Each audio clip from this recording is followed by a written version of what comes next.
Exactly. That's where it's going to lead. And again, as Sherrod Blakely said, you can catch all of his Oh stuff boy. right there on the screen. Subscribe to Full Court Pressbulletin.com. Jimmy's going to go bang the mic a little bit, make sure he's okay. He'll be back. But what you said about the bench, I think Did you just kick him out? No. He's good. He's good. Everybody's universal reaction tonight when the bench came in and that lead went down was kind of that same thing.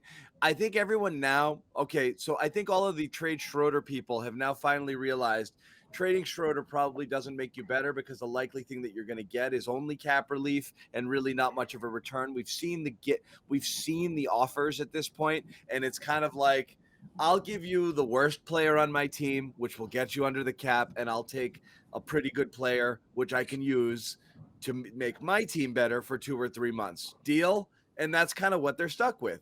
And you're going to hate I'm telling everybody, you're going to hate the Dennis Schroeder trade fact.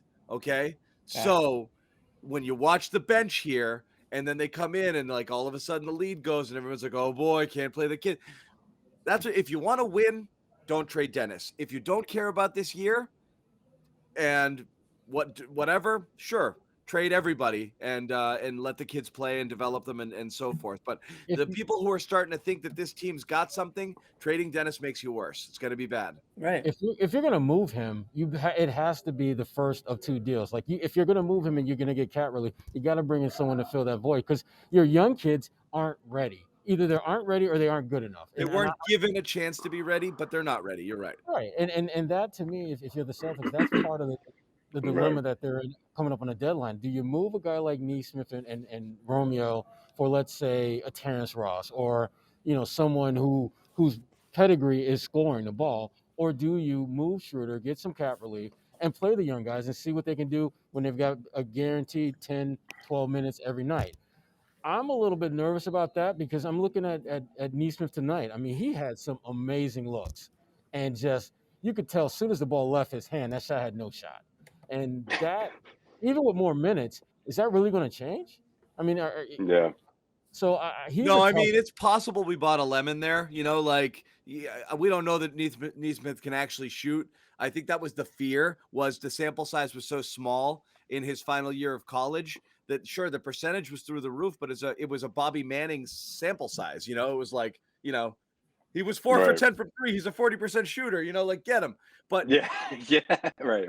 he just didn't play. No, that's a great point. I'm not trying to laugh at Bobby, but no, that's a good point. You put it perfectly. And you know what else too? I think the core of the Celtics team has taken off, and they've left the entire team behind. Like they're just on another level. Their continuity is on another level. And I'm not quite sure these guys can just catch up at this point of the season. They've taken off. They're surging. And I think right now, even though the competition isn't quite as top notch as one would like it to be, these blowout wins, they're doing exactly what they're supposed to do in A, collecting wins, and B, catching up in the standings. They're beating teams that are ahead of them in the standings. They got a couple of meetings coming up against the Hawks and the Nets of the world. This is a great opportunity for them to continue to surge up the Eastern Conference standings. Well, and between now and the All-Star break. What do you guys want now? Like a month ago, I think best case scenario. Honestly, I think best case scenario in a Schroeder deal is what I've been talking about all along. Maybe a 3-and-D guy, a sharp shooter. It's not going to be one that's going to be your 6th man or 7th man off the bench, but it could be someone that could crack your rotation and give you some production. Now, if that doesn't work out, we've seen what happens. What's happened in the past. The buyout market, it's slim pickings there, but this time around, this season, maybe you get something like that. But overall, I think what you see right now is what you get. This core is what you get right now. It's what you're going to probably see more or less to finish out the season. But the Celtics strategy at this point, based off of reported deals, which we can't know how close that is to anything real, which camp it's coming from.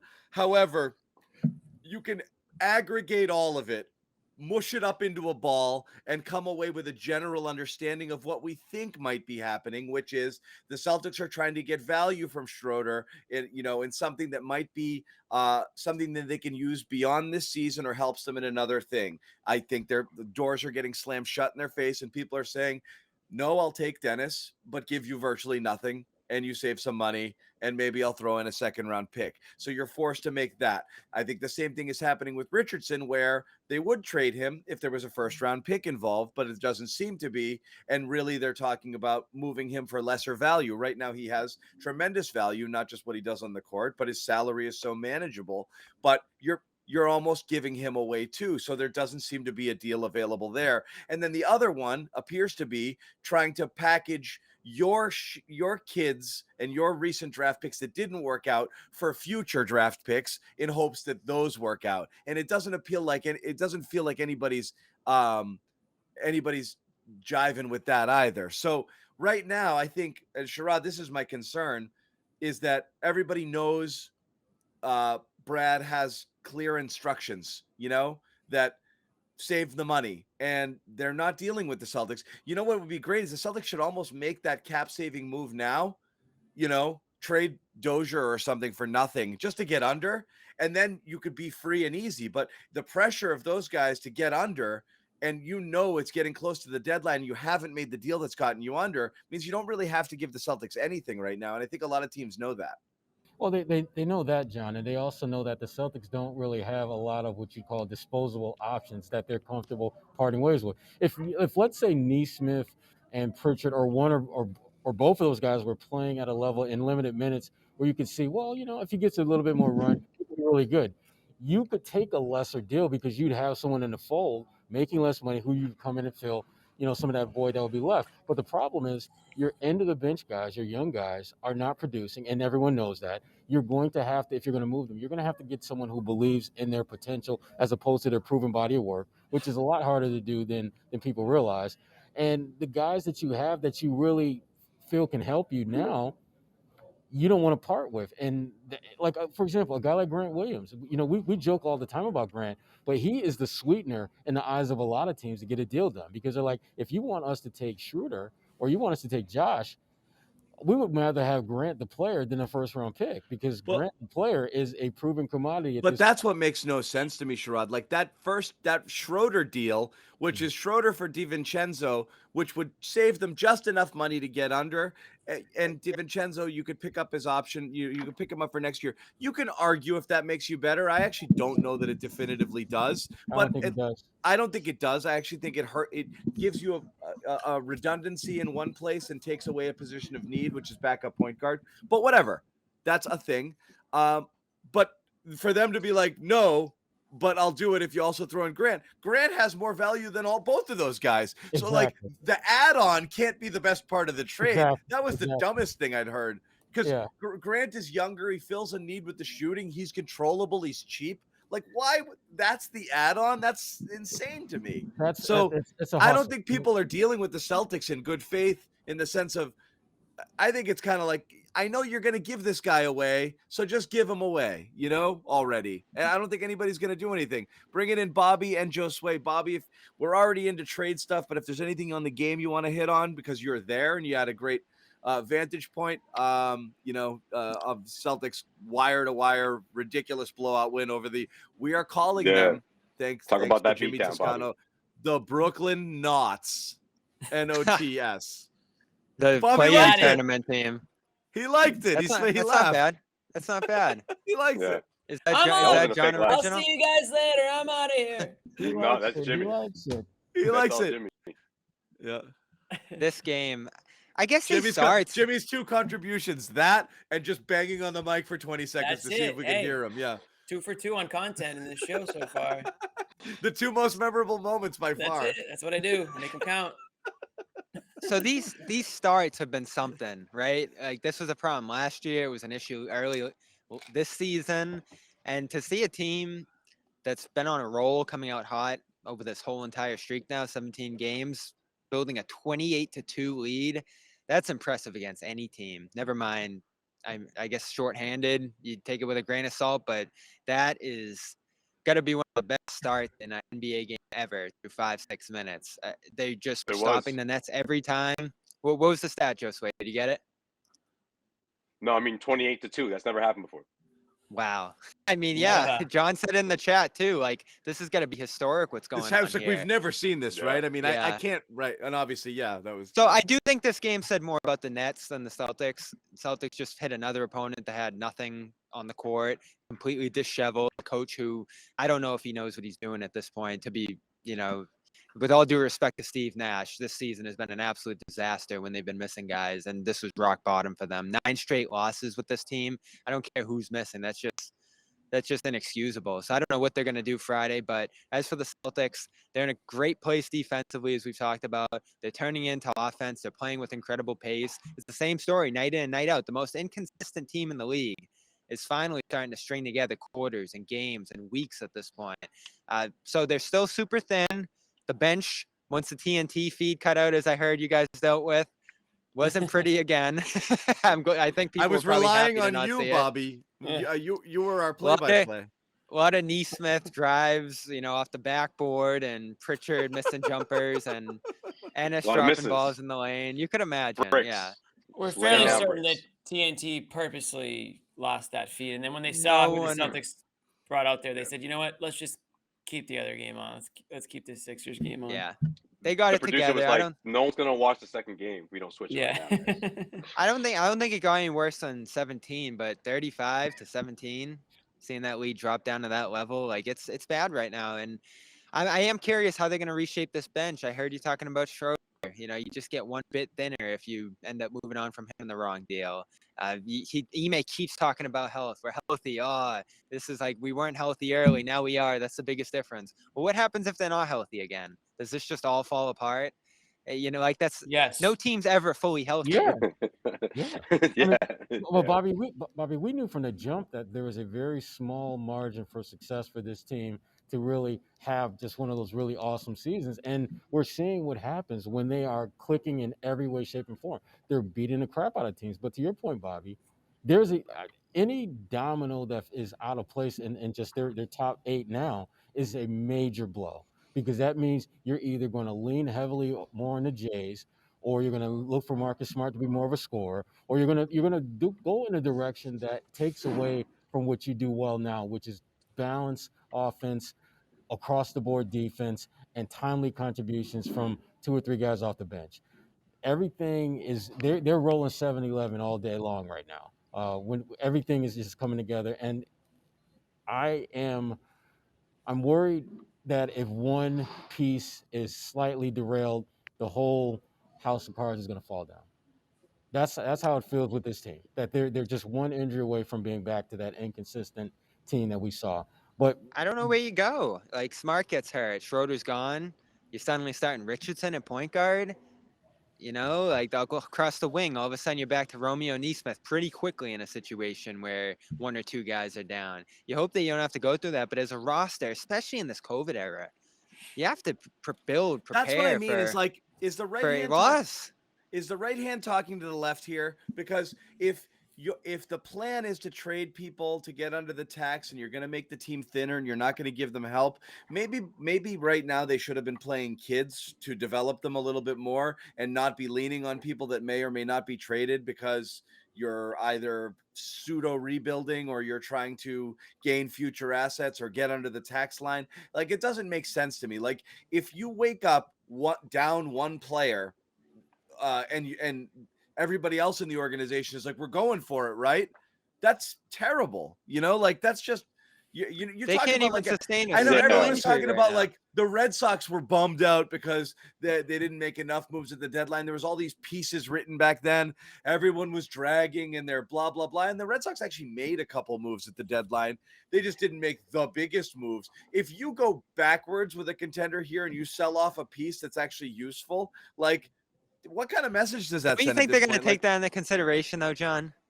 I think the Celtics, if you see again other teams around you improving or making moves and you intentionally go backwards for the clear purposes of only saving the owner money and getting under the tax, that will be a little weird. Whether or not the entire team thinks Dennis Schroeder is an answer or not, it still signifies what they're doing. And that's not believing in you and not really caring about what happens out there, just kind of going through the motions and punting this season towards next year. And if you do well, great, awesome. We got your back, but we're not really going to help here. I don't think that's great at this point. Now that they're playing well, if they were mired in mediocrity, they could look at them. So they'd have to look in the mirror and say, we have no one to blame but ourselves. If there's still a 500 team or a game or two under 500 and they're in the 9 or 10 spot, it'd be like, I get why they did it. We put them in this position because we sucked for this long, but they're ripping off wins now. You're in I mean, Jimmy said it last time. Wick's in a brutal spot right now. Are you buying in?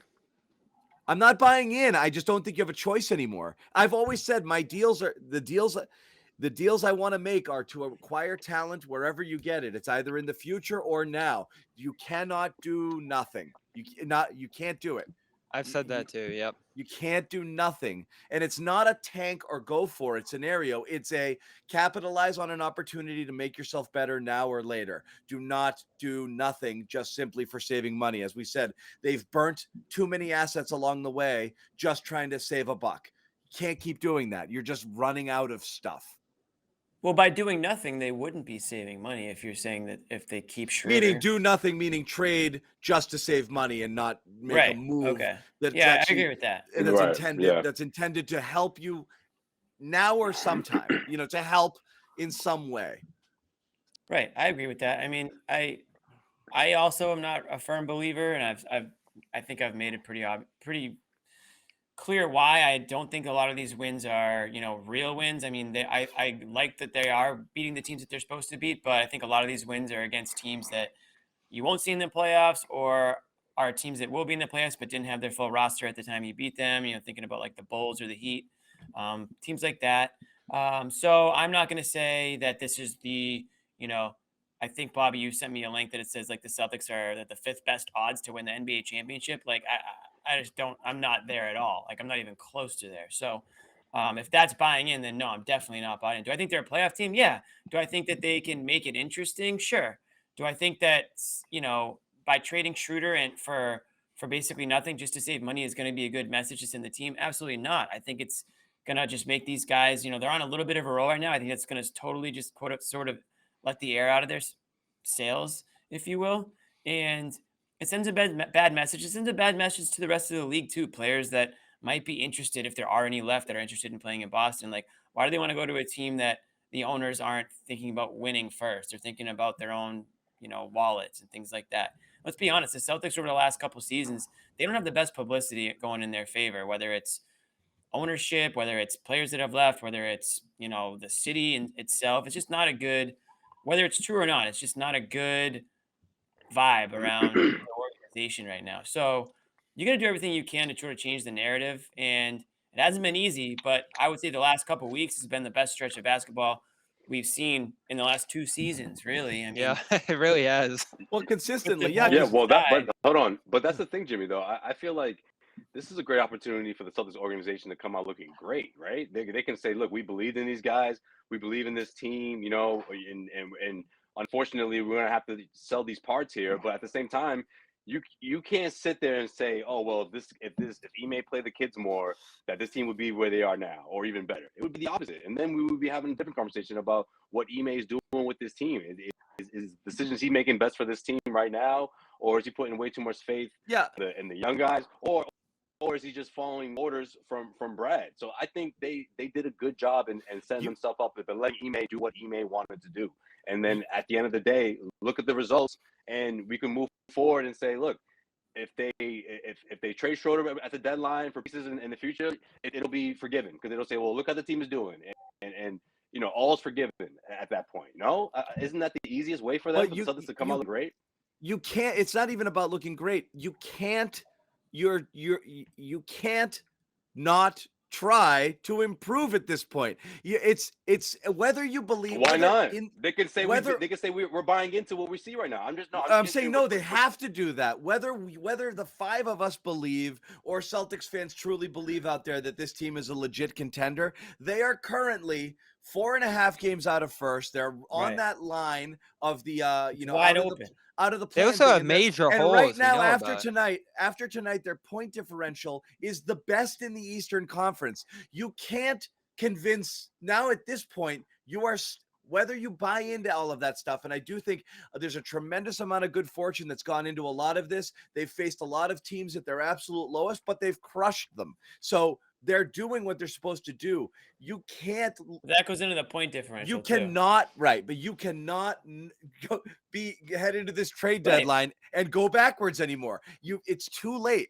You now Wick has to. He says he's going to spend for a contender. At this point, they're in much better shape than they were last year. You can't just say I'm not spending for this team now. You have to eat it. And if there's an opportunity to get better and you go into the tax, so be it. You have to do it. The fact that every report we see and read starts with the same thing. The Celtics name might as well be the Celtics, who are trying to save money, who are trying to get under the cap. Every friggin' report, that's what it says. Yeah, and it's unreal. For what reason? I don't like. I hate that they're disingenuous too. I hate that they're disingenuous. Last year, they used the hard cap as an excuse. You set the hard cap on yourself with a bad move in Tristan Thompson. Now it's the repeater tax. The repeater tax comes along after Brown's gone. Like, give me a break with that. They haven't been in the tax enough years for the repeater tax to be a threat. And if it was, great. You're probably in a much better contention spot a couple years from now than you are now. What are you afraid of? You're at the ground floor still in terms of building this thing. Your coach has done an excellent job instilling some habits in the offense. He's an outstanding defense. So you're so right, John. You are multiple moves away from winning a championship. If there's opportunities now, and Lord knows there are, seeing what's going on around the league so far, it'd be horrible to just stand pat or just dump Schroeder. Like, something has to be forward facing here. And real, they're not going the kid direction. They're not investing in those guys. They're not bumping them up the line. So the only choice you have here now is to consolidate and buy a little bit. The Celtics' recent play has made the choice for them. Whatever we thought was the prudent move a while back, Sherrod, I think now, I don't know how you see it. I don't know how you can do anything other than try to get better at this point. They have to. I mean, this team, if we're being honest and real, they fast-tracked the process a little bit. They were not supposed to be this close to that top tier of teams in the Eastern Conference this season. And yet, really, at this point, 4.5 games out of the best record in the Eastern Conference for the way they played this year. When you think about all the areas that they can get better at, all the areas of growth that they can go out there and harvest talent to come in here to help them, you have to at least be open to the idea of spending a little bit more than you want to, because the opportunity is there for the taking. You look at this Brooklyn Nets team. James Harden, Kevin Durant, Kyrie Irving together are amazingly awesome. It's not looking like that's going to happen anytime soon, and we don't know what the hell is going to happen before the trade deadline, let alone come playoff time. You look at Milwaukee; they're still good, but they're trying to figure some things out as well. Miami, they just beat Miami by 30 damn points last week. So, and again, they didn't have Jimmy Butler, but that's not besides the point. They beat the snot out of them, and they're doing that against anyone and everyone on the schedule. If you are an owner and your team is playing at that level and they're winning and they're steadily getting better with time, you got to do your due prudence and give them the assets to get over that hump and contend at the highest level, because they are closer than I thought they would be, to be candid with you.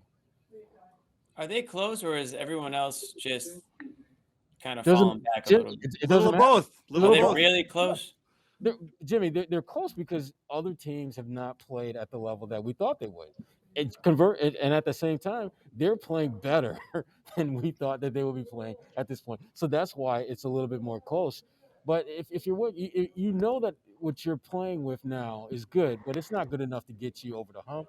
Right. And you have to make a choice. Are you willing to spend money now and try to take a shot at getting over the hump now? Or do you want to save money now, which will probably make your team a little bit worse? Because remember, Dennis Schroeder right now is your eighth man.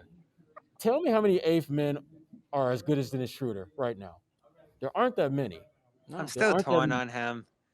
I'm torn on him too, but I'm understanding the role that they have him in now, Bobby, which is it's different not than the a role he matter- was earlier. He called him the eighth best man. I don't think he's torn on him. You're not, Bobby. You got to stop looking at him as the guy you want him to be, and look at him for the guy he is and the guy he is for this team, and then think of a world without him, without any replacement coming in. It's worse. It's worse. John, that sounds like marriage advice. Just saying. It's like a conversation you have with your daughter when she says, "You know what, daughter? You can't just lock in with No, what you thinking." can't be with the one you love, Bobby. You love the one you're with, okay? Saturansky's not walking through that door, my man. Like, Schroeder is what. Now go work on your marriage, damn it. There's a chance. That's it. Schroeder's what you got, dude. I see Schroeder some loves you. benefit. There's upsides and there's downsides to moving on from Schroeder.